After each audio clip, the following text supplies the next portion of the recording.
This is a very raw event for New Zealand, even more so, of course, for the community that experienced it.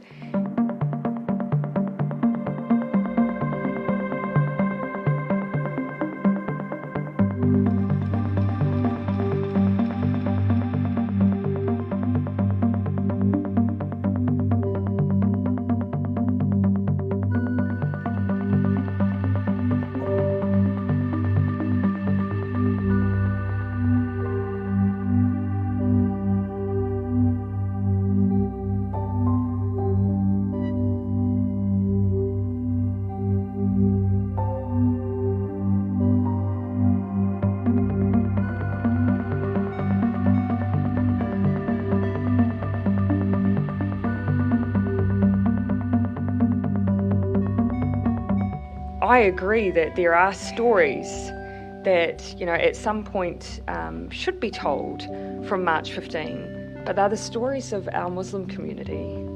And so they need to be at the centre of that. Now, I don't consider mine to be one of the stories that needs to be told.